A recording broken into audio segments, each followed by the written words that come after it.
Good evening and welcome to the Bundesliga Show, brought to you by Over the Bar. Tonight, as always, we have myself, Rory Petre, and with my co-host, Mark Broadhurst. So what we usually do is, on the show, we'll go through our anagram section that we've started doing. So we're going to start with that. So I'll hand over to Mark to go through the answer of last week's and the new one for this week. So Mark, what have you got for us this week? Yeah, as usual, let's start off with the results of last week's anagram, which, as you can hopefully remember, was Brewer Need Mister. So I've got to congratulate our co-writer Over the Bar, David Pearson. He got the correct answer, and it was indeed the German Bundesliga club, Werder Bremen. So yeah, I know he'd kill me if I didn't congratulate him for it. So well done, Dave, as usual. Yeah. Okay, so let's move on to our new anagram for this week. So remember, just again to remind you guys of the rules, it has to be something related to the Bundesliga. So it can either be a manager, a player, or a club. So let me pull onto the screen our new anagram for week 3, and it is Scream Hour. So yeah, Scream Hour. So remember, it has to be a manager, a player, or a club related to the Bundesliga. So remember, guys, we want to encourage you to comment your answer underneath the video on our YouTube channel. We will give you credit if you get it correct the week after. So look out for your name if you do indeed get it right. So Scream Hour is our new anagram for week 3 of the Bundesliga review. So back over to Rory. Yeah, excellent stuff. Yeah, another tricky anagram there. So yeah, please do get involved and let's see who can get it right this week. So straight into business then. As we're recording, the final game from the weekend has just finished. So I'll just run through the first 5 results of the weekend, and then Mark will take us through the last 4. So on Friday evening, Union Berlin got off the mark with a 4-0 win at home to Mainz. So that was a big win for Union. On Saturday afternoon, so the 2:30 kickoffs, Borussia Dortmund beats Freiburg 4-0 as well. So a big win for Dortmund, and coming back from their disappointment of last weekend. Frankfurt were 2-1 winners over Hoffenheim. And then we go to FC Köln, who lost 3-1 at home to Borussia Mönchengladbach. So a good away win for Mönchengladbach. And Werder Bremen were able to win 1-0, a very close game with newly promoted Arminia. So Mark, you want to do our last 4 results? Yeah, and also on Saturday there was a draw in Stuttgart, 1-1 at home to Bayer Leverkusen, in quite an entertaining draw there. Then, yeah, there was also another hammering for Schalke with new manager Michael Baum in charge, losing 4-0 at Red Bull Leipzig, another disappointing result for them. Then on to the Sunday games, another Wolfsburg classic, another 0-0 draw against Augsburg. We said last week that we wanted more from Wolfsburg, but unfortunately we didn't get it again. And then probably the game of the weekend to close was Bayern Munich 4, Hertha Berlin 3, another classic match from Bayern. All 3 of their games have been full of goals so far this season. And I think, as you can probably guess, like there's no better place to start this week than the last game of the weekend, which was indeed Bayern 4, Hertha Berlin 3 over in Munich at the Allianz Arena. So yeah, I mean, this was a brilliant game. I think both of us tipped that this could be an entertaining game because Hertha Berlin are a really, really good away side. They got that win on the opening day away in Werder Bremen. And I mean, today, they're going to be absolutely gutted, to be honest. You saw with the reaction of the goalkeeper when that last-minute Lewandowski penalty went in. He was absolutely gutted, yeah. After battling back from 2-0 down to make it 2-2, and then another late Lewandowski goal after 85 minutes, was levelled up again by Hertha after 88 minutes. But then the penalty just at the end. left them empty-handed. But I still think there's a lot that Hertha Berlin can take away from this game. It was a really good performance, a gritty performance from them at the home of the champions of just about everything, really, aren't they, at the moment? So, I mean, a great performance from them. Rory, did you catch any of this game? Yeah, so I mean, much like last week, we were kind of begging the question whether Bayern Munich would be able to back up midweek, a midweek performance, and then playing again only a few days later. So this week they've been involved in another classic high-scoring game, but they've managed to come out on the right side of it. It's a real great game of football to watch. A real classic.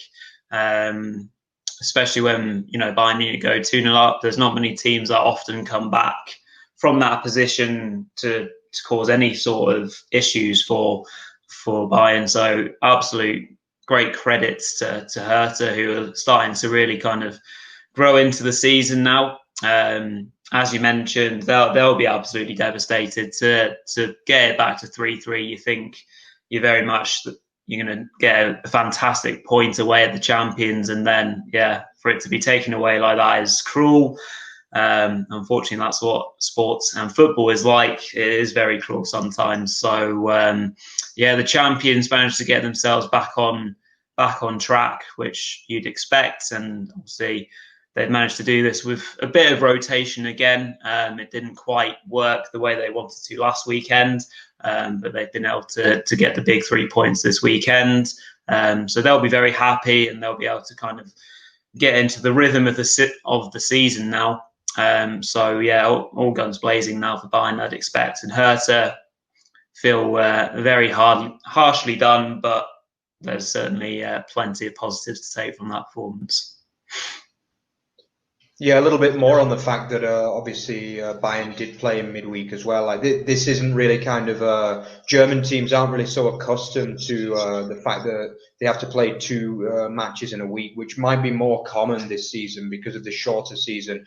And an interesting fact, they actually call it the Englische Woche in German, which means the English week when teams play in midweek. Yeah, and it basically means because the people here know that like the English teams play so often. It's like a stereotype that the English teams play every single midweek, pretty much. So, little interesting fact there about the German league. They really don't play a lot of games in midweek because, first of all, the fans don't really want it. And also, they just prefer matches at weekends. And I think the clubs, they don't, as a result, they kind of often struggle after playing midweek. Obviously, the Champions League sides are a bit more accustomed to that. But I think Bayern have struggled with it a little bit the last couple of weeks, especially defensively. Yeah. I think another big name that really came to fruition this week was Chris Richards as well. I mean, I think the American young 19-year-old fullback, right back, he actually assisted one of the goals as well, the second goal for Bayern. I think, they're really starting to become, I think they've got quite a good breeding ground for players in North America. Obviously, Alphonso Davies as well. Yeah. They're known to get a few American guys as well in the club and Canadian. Rory, do you think this could be a really good future investment for Bayern to start taking some players from the American system? Yeah, I mean, they certainly seem really well stocked, Bayern, in those positions. As we've mentioned, Alphonso Davies as well has come in and absolutely, torn the league, absolutely up to shreds, basically. I mean, he's been an absolute sensation so far. And this new kind of face and name that we're kind of just getting used to ourselves in the form of Richards, it's just great to watch, really. Again, we've always cited the Bundesliga as being a league that is inclusive to young talent getting its opportunity. And I think, certainly speaking, I've not been used to, say, Bayern doing it as much as perhaps other teams are, but even that goes to show that on this occasion that they're starting to do so. Obviously, they've brought the likes of Kimmich through as well, so it's certainly a really good setup that Bayern have there, and the fact that they're getting these players from North America just goes to show what a massive pool of talent there is over there.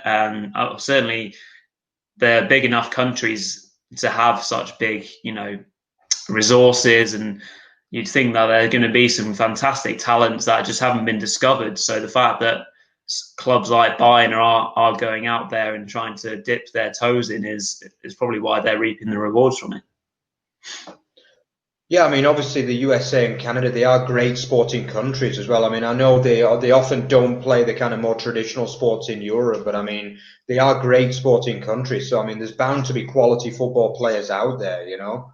And I think obviously the MLS is slowly but surely growing, and football, or soccer as they call it over there, will be becoming more and more popular. And I think like there is going to be a growing kind of pool of players over there, and Bayern seem to be really capitalizing. Yeah.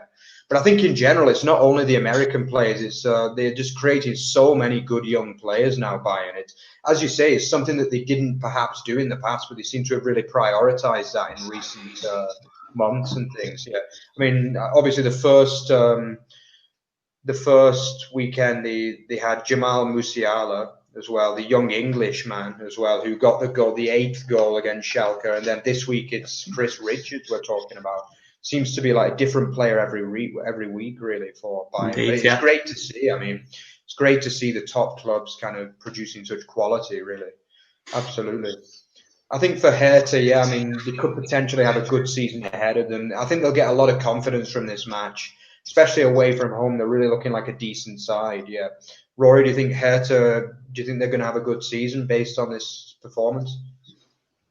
Yeah, I expect so. I know when we were talking a little while ago now, when we were doing our pre-season predictions, that you backed Hertha to have a really good season, and I can now see why. They are impressing me. They've been playing some nice stuff. Like it's not automatically generated into loads of points just yet, but I think that is coming basically. It seems like quite a lot of teams have all kind of had a stuttering start. Like there's certainly no one team that's miles ahead yet. Well, obviously there wouldn't be after 3 games, but certainly no one that's really set the standard or the pace. So if Hertha can, take confidence from this and, get on a bit of a roll, then there's no reason why they can't have a really good season. Absolutely, good.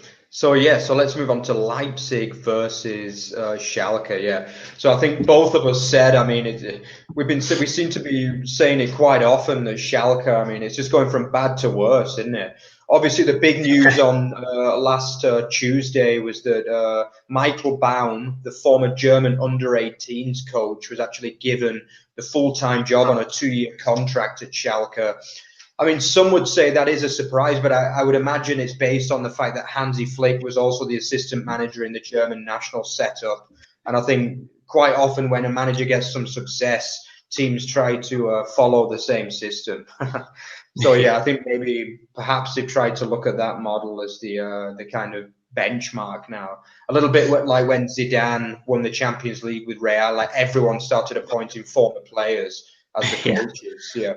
So, but I mean, he's not really a manager with much pedigree. I mean, he was only the under-18 coach. Before that, his only real kind of high-profile job was Augsburg a few years ago. That was in the Bundesliga, admittedly, but his record was he had a lot more defeats than victories. Let's just say that. So some might be a little bit surprised about the fact that he got such a big job at Schalke. Yeah, but I mean, it's been an awful start again. 4-0 at Leipzig. Rory, did you see much of that one? Yeah, I mean, if you're a Schalke fan, you're probably wishing that you didn't see it because it was, again, a bit of a horror show. I think we mentioned last week when we were doing our predictions, we thought there might be a bit of a bounce from the club when they're, as there generally is sometimes when managers are relieved of their duties, the players kind of just get, a chance to impress again. And unfortunately, I don't think they've done much impressing because a lot of the time they were their own worst enemies again. I mean, kind of citing the first goal of the game, Schalke are trying to play their way out from the back, and I think it's Angelino who's pressing really high up for RB, wins the ball, and then a couple of phases later, it's a goal, which is an own goal as well. So yeah, I mean that's half an hour in, to be fair to them. So the problem is when you're not playing well, the main thing is, for me, what you need to do is you need to do the basics right. And so that's just, I mean, at half an hour in at 0-0, you're doing quite well, aren't you, really, realistically, against RB? So clear your lines and set up and try and get into half time perhaps. But that error, and then heads drop naturally, and then the rest is history. Angelino then goes on to get himself a goal from a really nice cross, and then from there on in, it's just a bit of a walking really. Like RB knew that they had the game, and then Schalke again, it was just kind of damage limitation really. So yeah, they're in massive trouble. There's no way of kind of beating around the bush about it. Hopefully the new man can get a bit of a lift and just reset. Obviously the international break is incoming, so there's a bit of a chance for teams to get a bit of time on the training field, which evidently Schalke need massively. Yeah, I mean, I like the fact that you mentioned that playing out of the back, because, I mean, call me old-fashioned, but, I mean, at times when you're playing Red Bull Leipzig, the Champions League semi-finalists away from home, you just have to lash it clear. Do you know what I mean? Like, that third goal, like, Stan Bowley had literally, like, 10 seconds to just get rid of it. And once again, he got pressured into a mistake. It's just... I mean, it's just stubbornness beyond belief, really. I know managers now, they want to kind of, like... push his playing out from the back style, and I think if you're a good team, then yeah, go ahead and do it. But I mean, like, it doesn't take a genius to work out that Schalke are just not. They need to be going to places like Leipzig and doing like a Stoke under Tony Pulis. Do you know what I mean? Like, keep it tight from the first minute, and like, you can't be trying to play like that out of the back. Like, you're playing, I don't know, like you're Bayern Munich playing Accrington Stanley away from home. Do you know what I mean? It's like, I mean, there's no wonder they're getting so many hammerings. I mean, that's 15 goals conceded in 3 games. I mean, it just doesn't get any worse, you know? I mean, it's just, I struggle to see how they're going to stay up, to be honest with you. I really do, because I just think it's all said at the start of the season that this is going to be a really long season for Schalke, and it's just about staying up and keeping the head above water. But I mean, 15 goals conceded in 3 games, and like, I don't know, like, I expected to see better this week. I thought we'd see a bit more resilience. But even Nastasic, who's probably their kind of key player now, the former Man City man, he gave away a stupid penalty for handball at the end as well. It's just not looking good for them, is it, at all? I mean, I'm really worried for them, because, I mean, Schalke are a club that Germany needs in the Bundesliga, really. It's a massive club, probably, as we said before, in the top 4 in Germany. And it's just really not looking good for them at the moment. It's they look a disaster waiting to happen, and they badly need that win after now 19 games without a Bundesliga win. Doesn't get any worse, you know. Probably not really talking as much about Leipzig as we would have liked there, because it was a decent performance from them. Yeah. Do you think it was more a case of Leipzig being good or Schalke being bad, really? Yeah, certainly. I mean, obviously we've spoken about Schalke a little bit there because of the state that they're in, but absolutely, RB didn't play badly by any stretch. I think they controlled the game that they expected to. I think they'll have obviously a lot harder tests to come. I think they'll be very pleased with, an efficient performance, 3 points, get into the next game and just heads down, really. I think obviously they want to now build momentum. And they've had a pretty solid start. Still scoring a lot of goals. Like, scored 3 against Mainz and 4 today. And that's minus Timo Werner. So they'll be very pleased, and rightly so. So I think onwards and upwards for RB. Yeah, and I think just a shout out to Angelino. I think he's been a really, really good signing since he joined them on loan. I think it was last January. I mean, I was really, I remember at the end of last season, I remember saying to Paul, one of our co-writers, I was like, oh, Angelino's going to be coming back in real form to City, and I think he'll be your first choice next year. And in the end, he sold him. I mean, I was quite shocked about that, to be honest, because I really rate him. He looks like the kind of defender who is really good going forward, but he's also quite able defensively as well. And he does chip in with goals and assists. He can do just about everything as far as I'm concerned. I think he's a really, really good signing. And I think they only paid about 20 million euros for him as well, with really shrewd signing from Nagelsmann and his team there, I think. Yeah. Okay, so let's swiftly move on to our third highlighted game, which is Union Berlin versus Mainz. Yeah. So this was the Friday night game. Yeah, I mean, we talked about teams that are struggling. I mean, look no further than Mainz as well. I mean, Schalke and Mainz. I mean, I think that's the definition of a nightmare start, to be honest, from both of those clubs. You know, like obviously Mainz shipping 11 goals in 3 games, Schalke shipping 15 goals in 3 games. Yeah, but from a personal point of view, I was happy to see Union Berlin get the first win. I'm a big fan of Union. And after a really, really good point at Mönchengladbach the week before, I think this was a fantastic performance. It was a game that they probably deep down they knew they kind of had, I wouldn't say had to win, but they could have done with a win to get that first W under the belt. And they did it in style, really. I mean, it was a very physical performance, but Union are always quite a physical side. They like to score headers. 3 of the goals this weekend coming from headers. Yeah, it's and Rory, are you quite optimistic for Union this season? Yeah, I mean, the thing is, obviously, early doors in the season, a big win can take you from, near enough the bottom all the way, right to the top of the league. And the big win like that has certainly on Friday night, put Union Berlin pretty much inside the top 6, I think. They may not, obviously, no longer be so because of the results that have been since, but results like that at the end of the day are massive, especially once because you've not got your first win. Both of these teams would have been looking at that game, targeting in it and thinking, well, we absolutely need to win this. So yeah, fair play to Union. They did a really good job. Really, like you said, physical performance. Good to see Max Cruz getting off the mark. Obviously getting his first goal.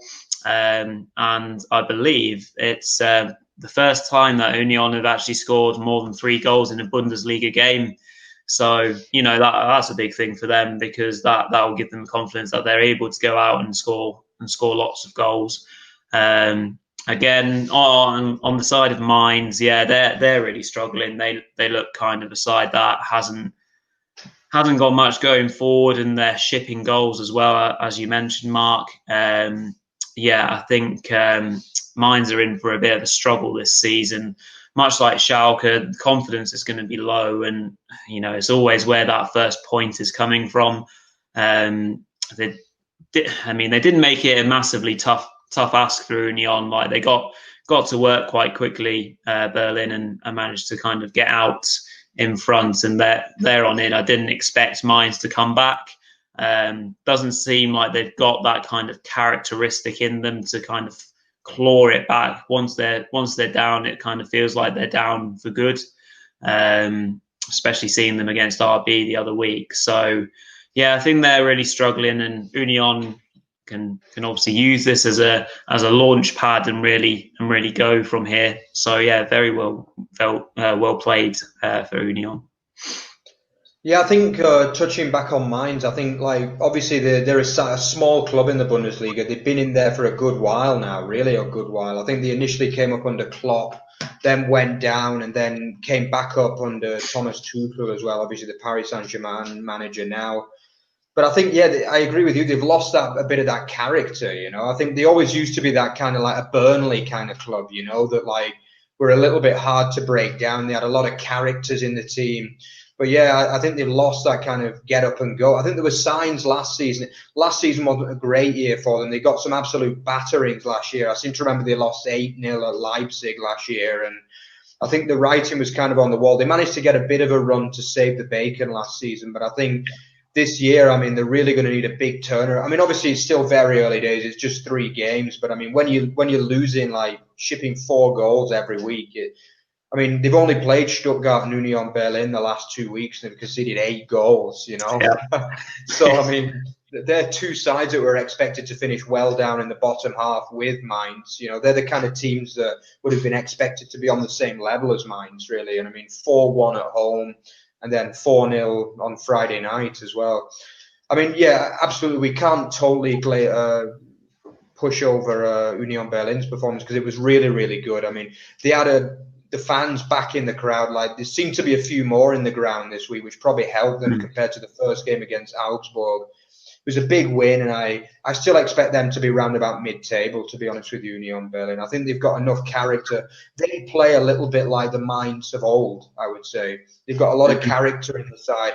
I said before on the show that Max Kruse is a really, really good signing for them because he gives them that experience. They did lose players in the summer, especially the goalkeeper and then the main forward who went to Cologne. But I think, they're going to have more than enough to stay up, to be honest. I would expect somewhere around 9th to 12th for them, I would imagine, this year. They're still a good, strong home side, big physical side that do score goals as well. So, yeah, I think it's a good time to be a Union Berlin fan. I mean, obviously, this is only the second ever season in the Bundesliga. Great season last year to start it off. I thought they might have a few problems with the lack of fans this year, but it does seem as though the Bundesliga is slowly increasing the number of fans that can go in contrast to England, who has completely banned the number of fans altogether. I don't know whether that's correct or not, but it's we don't talk about politics on this show. Yeah. No, not at all. Yeah. But yeah, absolutely. I mean, it's great to see that Union are getting some fans back in and getting the goals again. Yeah. So let's move on to the next, our final highlighted game this week, which was FC Cologne versus Mönchengladbach, which ended in a very, very comfortable 3-1 win for Gladbach in Cologne. I mean, again, like it's not been as bad for Cologne as it has for Mainz and Schalke, but I mean, they're another side that are really, really struggling, particularly at the back. It's just an absolute car crash, isn't it? It's like they give chances like I've never seen before. I think even before Gladbach got the first goal on Saturday, there were two balls, just long balls over the area, and the striker for Gladbach, I think it was Plie, was already in on goal. You know, it's just, it must be hard to be a Cologne fan at the moment. Obviously, after what happened the back end of last season, losing 8 of the last 9, they've lost the first 3 of this season. Yeah, I mean, again, are they another side that you see having a really, really tough season, Rory, this year? Yeah, well, certainly at the moment it's looking like that. They do look a bit rudderless. Not a team I particularly thought at the start of the season would struggle. Whether that was oversight on my part, perhaps not. But as you mentioned, you know, like in a Rhine derby, I just thought they might have a bit more about them. But as you mentioned, Plie, you know, getting on the score sheet for Mönchengladbach. That was obviously after last week. Thuram managed to get a goal for them. And a bit of a shout out to Germany's latest call up, or Germany's new boy, being Hoffmann, as he was able to get 2 assists in the game, being for Plie's goal and then for Lanier's goal from a corner. So that obviously looks like a very promising prospect, and well played to Hoffmann. And then obviously Thuram was able to win the penalty, which Stindl was then able to convert. So as easy as it was for Mönchengladbach, they'll be very pleased and relieved to get off the mark, because that was a big win for them, given that they hadn't managed to get over the line just yet in the first couple of games. Expectation is going to be pretty high, given that obviously they managed to get themselves into the Champions League last season, and they'll want to have another positive season with the likes of Plie and Thuram exciting the fans. So yeah, as easy as it seemed to be in the end, it was important for Mönchengladbach to get over the line. In terms of Cologne, obviously they are looking like they're struggling, not to the extent that we've seen with Schalke and Mainz. But certainly if they don't get themselves off the mark soon, and obviously confidence is a very fragile thing in football, especially with players. So naturally speaking, they'll be down, and they'll need to get themselves back up and get a couple of wins, or else they're going to be themselves in a bit of a dogfight this season. Yeah, I think it was a much more Gladbach style performance at the weekend. Yeah, I mean, I think, they were kind of helped by the fact that Cologne were pretty poor as well, but I think Gladbach were much better again. The midfield of Neuhaus and Kramer was much more on par. Like, they're looking a lot better again now. I think Obviously, they'll have to back it up with another good performance in the next fixture to kind of prove that they're back. But yeah, I mean, that was much more of a Gladbach performance. I think we mentioned that the first game when they lost in Dortmund, they had a much, much weakened side out. So you can't really read too much into that. They were missing like key players left, right, and centre. I think today was the strongest side they've had out this season, and they kind of showed that there's still a quality outfit and that they're going to be a force to be reckoned with this season. I think the pace is just frightening, really, and I think Kramer and Neuhaus, they know they can just drift those little balls into the space, and Plie and Thuram they'll just kill most of the defenses in Germany. I think there's some serious pace in that side, and I think yeah, I mean, they could still have a good season. Yeah, they might struggle to kind of combine Champions League with the league, but they're still going to be well up in the top half and potentially still challenging for top 4, top 6 kind of places. Yeah. I think, as you say, they've got quality players. Hoffman as well. Leimer is a really good player at fullback as well. It's a pretty complete squad, to be honest with you, in the Bundesliga. Really, it's a good side.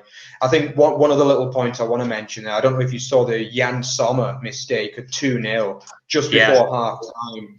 And I think someone sold a bit of a dodgy back pass to Jan Sommer, but Jan Sommer completely miscontrolled the ball, and it went to the new signing, the new centre forward of Cologne, signed from Union Berlin, and he literally missed an open net and hit the post. Yeah, I think that just about sums up Cologne's last 6 months, to be honest with you, really.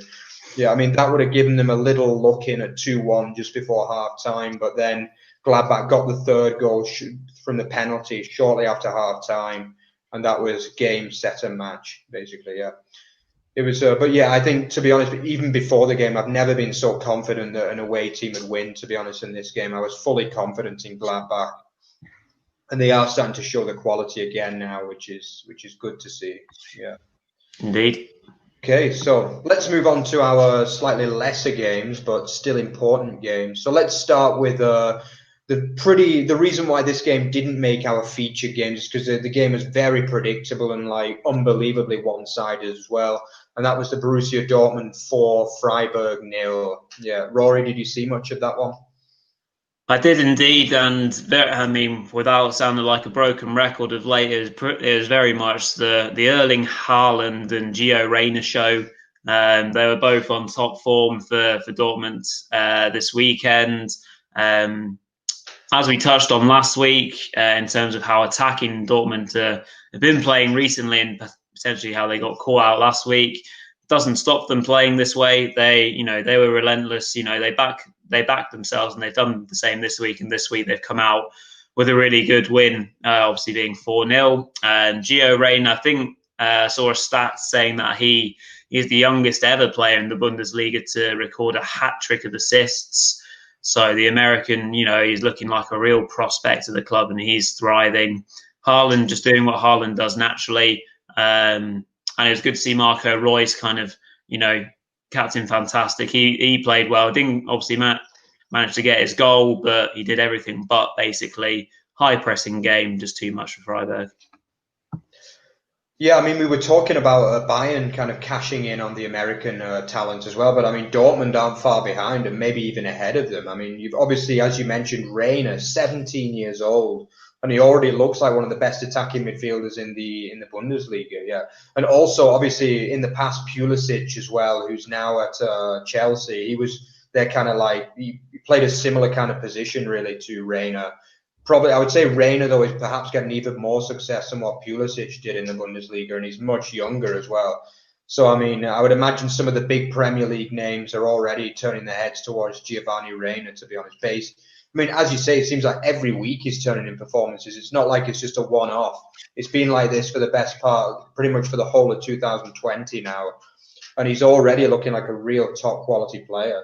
I would say, in a way, he's kind of stolen Jadon Sancho's kind of style a little bit, really, because obviously he was like the young hotshot for a good 2 years, and now Giovanni Reyna has kind of stolen his fire a little bit. So maybe you never know, that might push that move to United a little bit closer, but it looks unlikely at the moment, to be honest, with the transfer deadline tomorrow.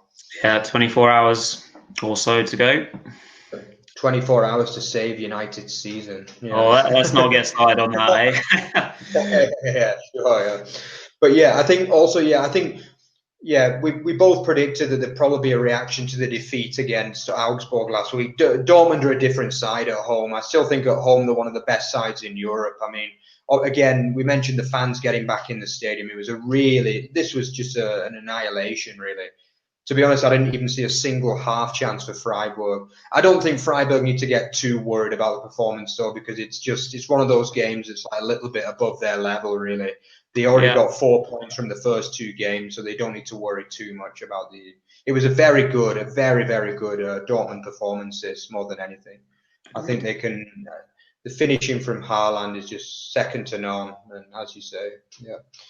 Okay, so the next game was a draw, quite an entertaining draw. It was Stuttgart 1, Leverkusen 1. Yeah, I actually had Leverkusen on my bet for this game. Yeah, so I was pretty gutted to see the Stuttgart equalise, to be honest. I had a double Gladbach and Leverkusen. Yeah, so as usual, a late goal cost me. Yeah, Patrick Schick getting his first goal for Leverkusen, a man that's tipped for big things. I think, unfortunately, he went off injured in the first half as well, which perhaps affected Leverkusen a little bit, because obviously they are one of he is their kind of talisman, really, as well. But I think, yeah, all in all, again, I mean, I was pretty impressed again with Stuttgart. Some really, really good performances. Endo in particular and Castro are really starting to play well. I think it was a good game. Two pretty good performances from both teams, really. Rory, did you see much of that? Yeah, so again, like shout out to Stuttgart, my FIFA team. You know, still repping, doing well. Again, they went a goal down, which they kind of seem to be familiar with so far in the games that they have played. But kind of unlike Mainz that we're talking about, seem a bit characterless. Stuttgart obviously seemed full of obviously youthful exuberance and a bit of character, because again they've this time been able to pull it around and get a result. They played really well as well. I mean, at 1-0 in the first half, I think they've hit the crossbar and had a shot cleared off the line by Wendell. So you know they were pushing, and then it kind of went both ways. Then Leverkusen started the second half well, and they were pushing, but they obviously were never able to get the killer goal. And then obviously along come Stuttgart again pushing, and when it's 1-0, you're never sure of the result, and they're able to get themselves an equaliser. So yeah, absolute superb stuff from Stuttgart. They've had a really sound start to Bundesliga life again. So they'll be really pleased. Yeah, Leverkusen now 3 draws from 3. Yeah, that will obviously ultimately be very disappointing, but they're not miles off the top. Certainly the top chasers anyway. So they're not adrift, not the end of the world, but they are kind of seemingly looking like they are lacking a bit of a cutting edge, you know, more of a killer instinct perhaps, where they have been in charge of games and not ultimately been able to finish it off. Hopefully the injury to Schmidt isn't a serious one, but yeah, we'll have to see. But good game and good result. Maybe not so as much for Leverkusen, but certainly good for Stuttgart. Absolutely, yeah. Entertaining game, that one, yeah. And then the next one was a battle of two sides who've started the season really well. Frankfurt getting a 2-1 win, coming from behind against Hoffenheim. Obviously, Andre Kramaric with yet another goal. That's now 6 in 3 for him. He just can't stop scoring. But yeah, a really, really good comeback from Frankfurt, who are starting to show a little bit of character that they were lacking last season. Again, Bastos, I mean, it was a really, really scrappy winner. I mean, that was like going back down to like the Conference North kind of goal, that one, to win it from Bastos. But still, I mean, I think overall it was a good, with a performance with a lot of character, especially in the second half from Frankfurt. Yeah, I think they are starting to, I think we mentioned it last week, but some of the key players are starting to really show themselves now. Andre Silva, Bastos, Kamada as well, the Japanese attacking midfielder. They do have quality in that side that they just didn't show enough last season for me. But this year, we're starting to see more of the Frankfurt of 2 and 3 seasons ago, I think. Yeah. And Rory, would Hoffenheim be a little bit disappointed about losing that after the massive win against Bayern last week?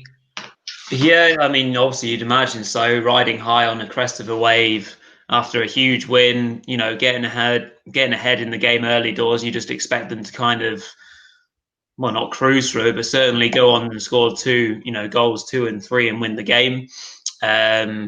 Ultimately, obviously, Kramaric leading the line exceptionally well. I read that he's now scored against all 22 Bundesliga sides that he's faced. So obviously well done to him. He's been, a real excellent signing and is a real quality Bundesliga striker. So he's going from strength to strength, and absolutely well played. Frankfurt coming down showed real character and measure of the side. That's something that they'll want to see more often this season, perhaps. And as you mentioned, bit of a scrappy goal, but that's kind of what Broadhurst kind of does. Really, he obviously loves his headed goals, but as a striker, those scrappy ones, they all count the same. So big win for Frankfurt. A bit of a surprise, but a good game again. Absolutely, yeah. And then the last of the Saturday games was we both predicted this would probably be a little bit scrappy, but it was a win. Bremen 1-0 against Bielefeld. Bielefeld's first defeat actually of the season after getting 4 points from the first 2 games.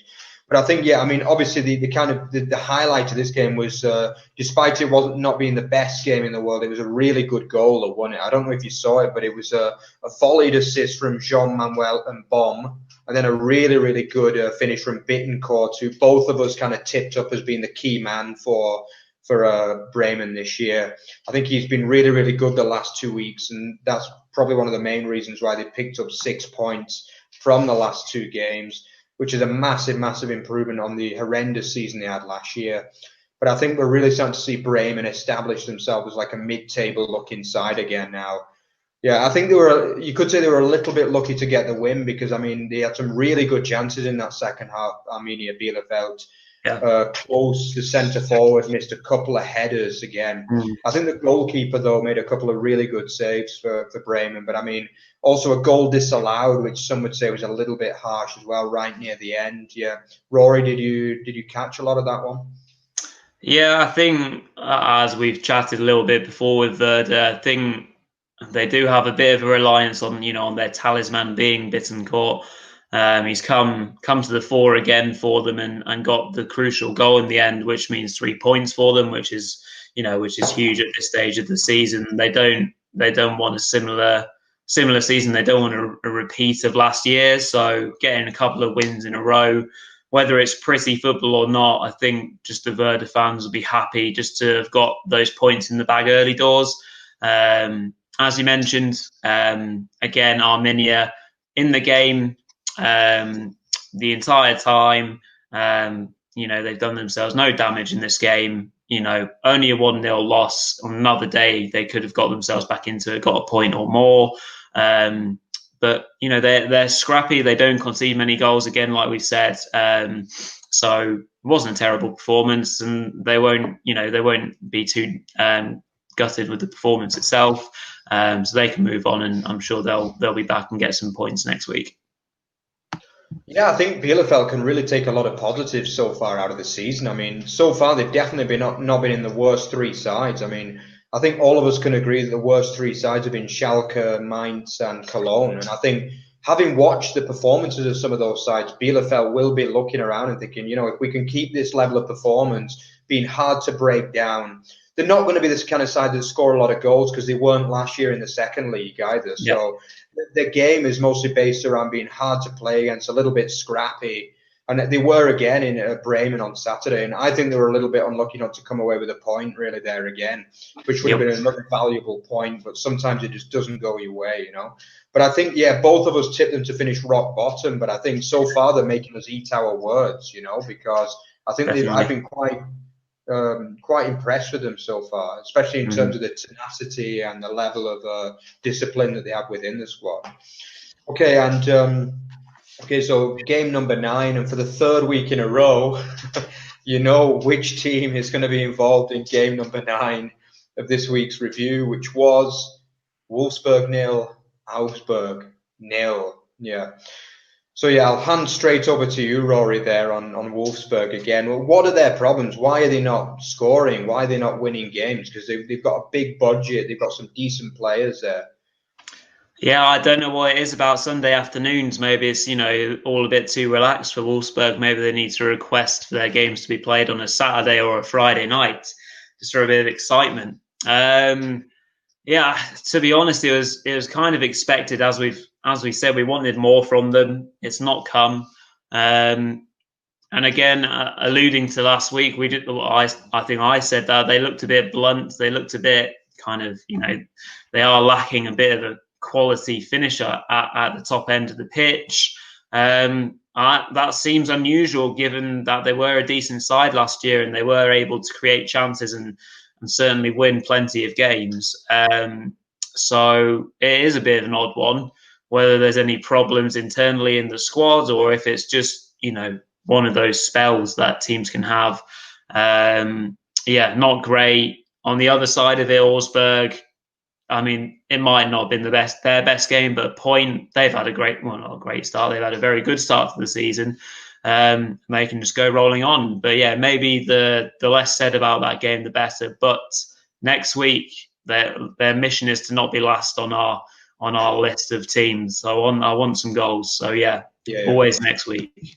Absolutely, yeah. I think one of the problems for Wolfsburg could be potentially that they have been playing Europa League game qualifiers as well on the Thursday nights, which is the reason why they're perennially playing on Sundays. But they actually lost on Thursday in Athens against AEK Athens. So to be honest, I think they're one of those clubs that they probably benefit from being out of the Europa League, to be honest, because you need a big squad to compete in the Europa League, or you need to prioritize it, And I think in a league like the Bundesliga, a team like Wolfsburg, they can't really afford to prioritize the Europa League in case they could get dragged into a relegation scrap. So I think, they've got to save the best players for the Bundesliga, and I think it's kind of good for them that they're out of the Europa League.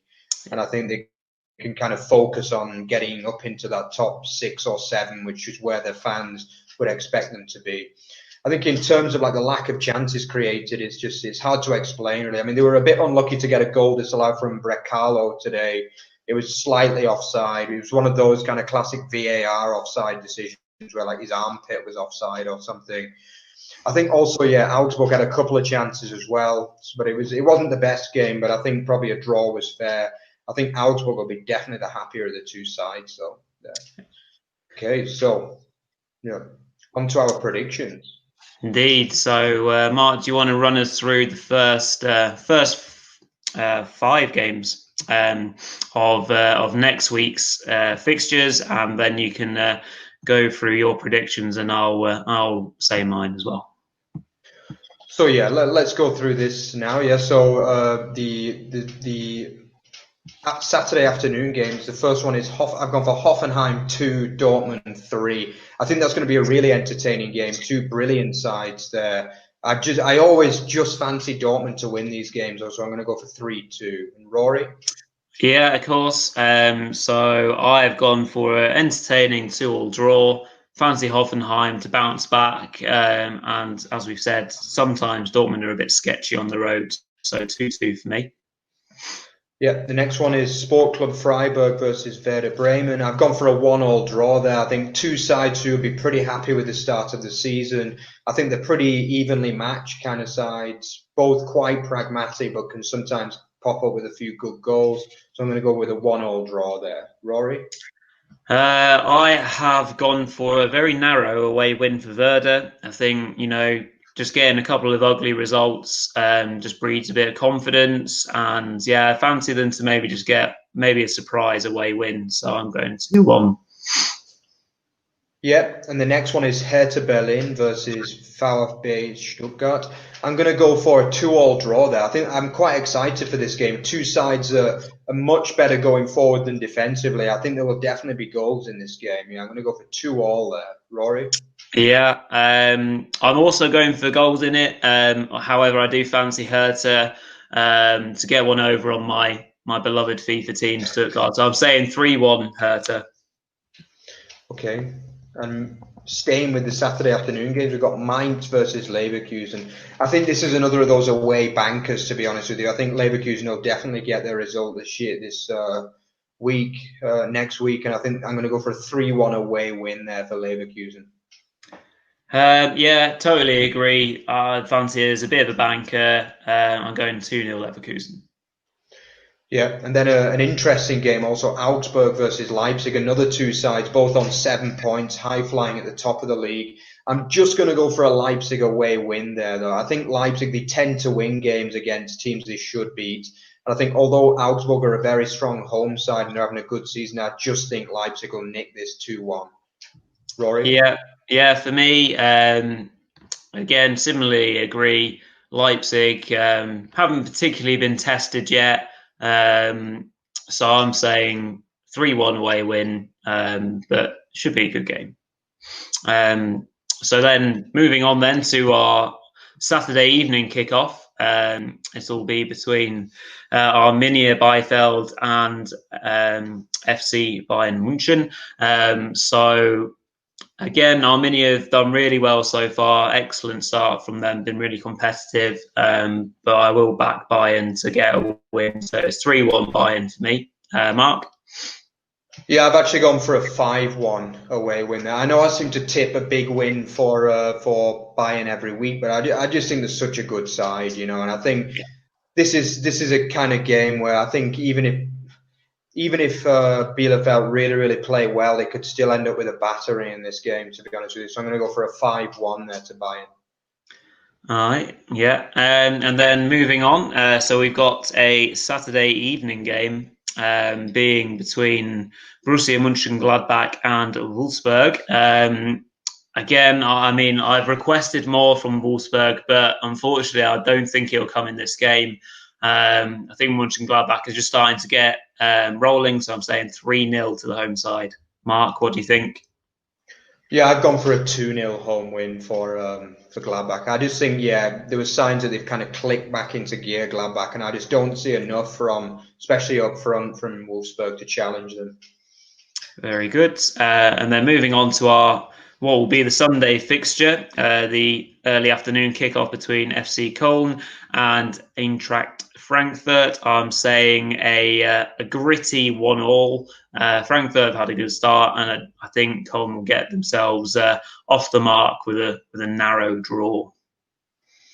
Yeah, that's a fair prediction, but I've actually gone for a 2-1 away win for Frankfurt. Yeah, I just think I'm just not convinced by Cologne's defence at all. That's the problem. I just think they're so easy to carve chances against, and I think Frankfurt are a solid attacking side, and they do create chances. And I just think it could be a little bit tight, but I would go for a 2-1 Frankfurt away win. Yeah.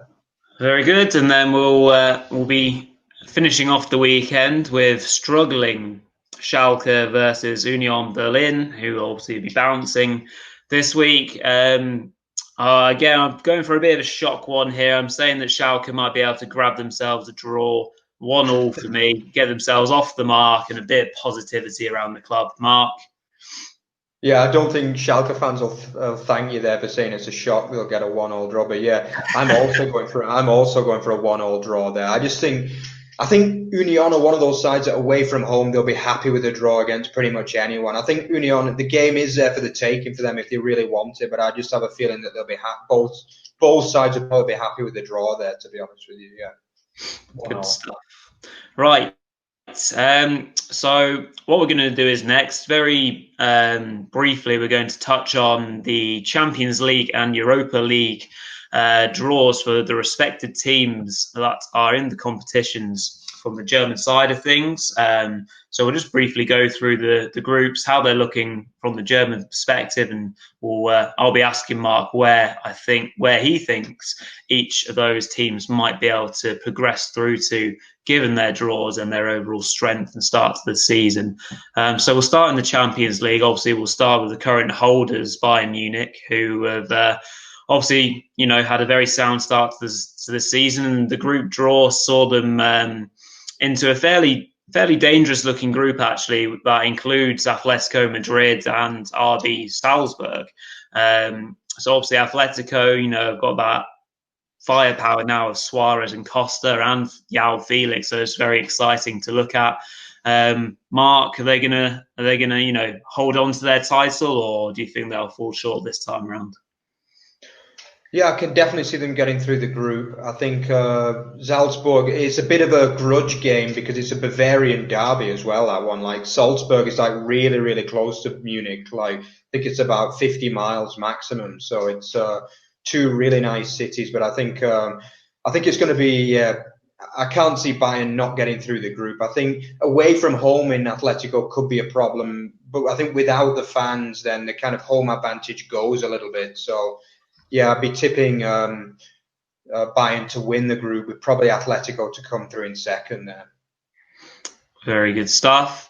We'll move on to Mönchengladbach. So they've been drawn in a pretty tough group with Real Madrid and Inter Milan. So yeah, that's a pretty tricky one. Obviously, Real Madrid perhaps not at the height of their powers at the moment, but obviously always a very tough prospect. And Inter Milan just starting to sort themselves out a little bit and look like a bit of a force again with the likes of Lukaku and Lautaro Martinez up front. Do you think Mönchengladbach can get out of that group, Mark, or do you think it's more of the getting that third Europa League knockout spot? Yeah, I think it'll be really, really tough for them to get through that group. I think when you're in pot four, it's always really hard, to be honest, because the Champions League just gets stronger and stronger.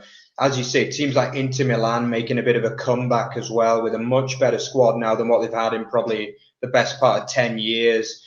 I think they can get a couple of wins in the group. Yeah, I wouldn't put that beyond them. I think they are capable of competing, but getting through the group, I'm not so sure. I think, yeah, they've got a chance of getting that third spot, but I wouldn't be expecting them to qualify through the group, to be honest. No worries. And then touching on Borussia Dortmund, they seem to have been handed a slightly easier draw, although the prospect of facing quite an exciting Lazio side might be a slightly tougher one. Obviously, then also including the likes of Zenit and Club Brugge. Fairly European regulars in that group, but on paper, that's nothing really to be too afraid of for Dortmund. Do you think, Mark, they'll be able to get through, and then if they finish top of their group, they can get a favourable round of 16 draw, perhaps? Yeah, I think they kind of drew the wild card there by getting the top seed Zenit. Yeah. But I mean, I've got to say, like, I am a Zenit fan as well. I actually lived in St. Petersburg for a couple of years as well. So shout out to Zenit there. I hope you do Dortmund. Yeah. But yeah, basically, yeah. To be honest, there's a big gap between, like, the Russian people know it as much as anybody. They know that, like, the quality of the Russian league isn't at the same level as, like, the Bundesliga and other leagues of the like. So I think, yeah, Dortmund will be really happy. I agree with you that Lazio could be a pretty tough one. That was probably one of the harder draws in the third pot. And I think away at Lazio would be really tough with or without fans, to be honest. Yeah. But yeah, I mean, I don't think it's a shoo-in that they'll finish top of the group. I think, but I think they'll definitely get through the group. Yeah. Good stuff. And then on to the fourth and final team in the Champions League in terms of representation of the Bundesliga. We've got, obviously, RB Leipzig. So they've kind of been put into the potential group of death with Manchester United and PSG. Of course, PSG being their conquerors in the semi-finals last season. So promises to be an exciting group to watch. Mark, do you think RB will be able to get inside that top two? I mean, based on today's showing from Man United, they probably will. But how far do you reckon they'll go? Yeah, I think Leipzig are a side that are really well cut out for European football and for Champions League in particular, because I think they are one of those teams that on the day they can be really, really good. They don't quite have the consistency to mount league challenges usually, but as we saw last year, they can be they're a top European side at the end of the day. I think, to be honest, I mean, if I were a United fan, I'd be really worried about that draw, to be honest. I mean, I think PSG is going to be really, really tough. And I think, to be honest, if I had to pick a team in United or Leipzig who qualify, I'd be going for Leipzig. Yeah, I think they're a more complete side. They've got the confidence after making the quarters last year, the semis last year. Sorry, they destroyed Tottenham in the last 16 last year, and I think Leipzig will quite fancy beating United. I think. Yeah. Do you also think? Do you have any thought? Do you think Leipzig will get through on that one, or? I mean, it could be anyone's guess, to be honest. What happens in the next 24 or so hours in the transfer market?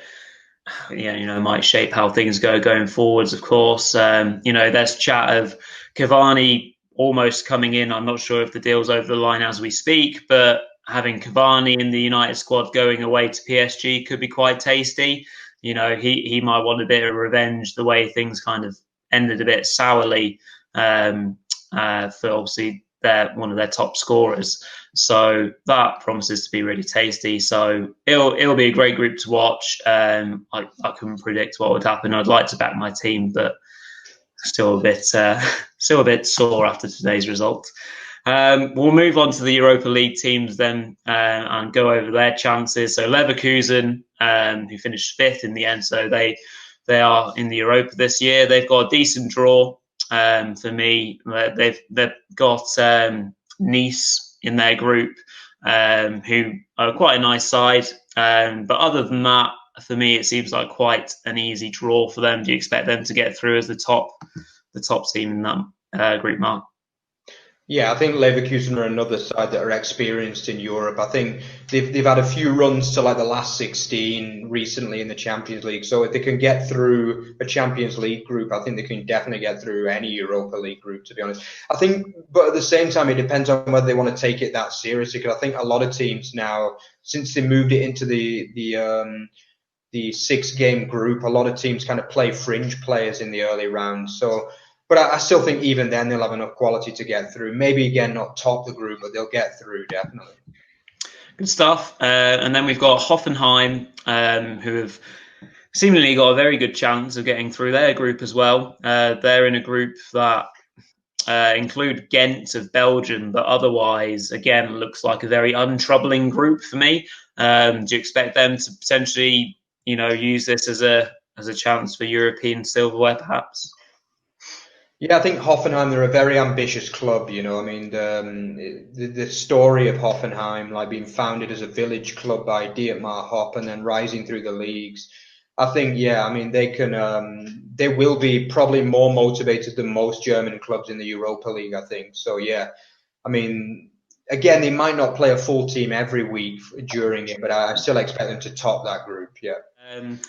Moving on then to our kind of fun fact of the week. Is a bit of a repetition this week, as the fact was kind of ruined last week because of the fact that Bayern lost. However, due to their Super Cup win and performance, we can now say that Hansi Flick, as a manager, has more trophies, being 5, than he either has losses or draws, being 4. So that's again bit of a repeat from last week, but it's a hell of a start. Very impressive stuff from the Bayern Munich manager, and their title consuming machine keeps on going on and on. So that's our fun fact of the week. So we'll start wrapping it up now for this week. Obviously, we're just to bear in mind that it's the international break coming up, so that might be a good or bad thing for certain teams, but obviously we'll not be able to record next week with the lack of games. So we'll be back in a couple of weeks' time once the Bundesliga returns.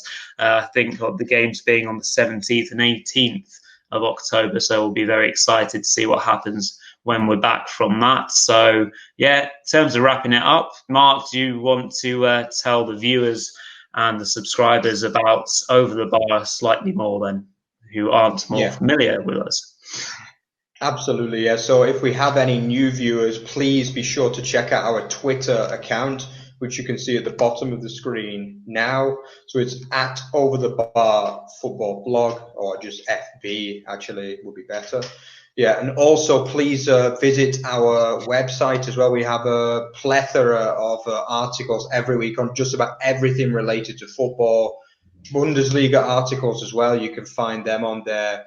Also, anything from reviews to predictions and just about everything, really. Also, be sure to check out our League One show as well for any. This is a really entertaining show as well. 2 really, really knowledgeable guys about League One. They know just about everything about that league, that level of football. So be sure to check them out. Please remember to subscribe as well. It really kind of helps us. Gets us more and more motivated to continue. But So yeah, so thanks again for joining us. It was great to review the show again this week, and we will see you all again in 2 weeks. So Thank you very much. and auf Wiedersehen. Evening all.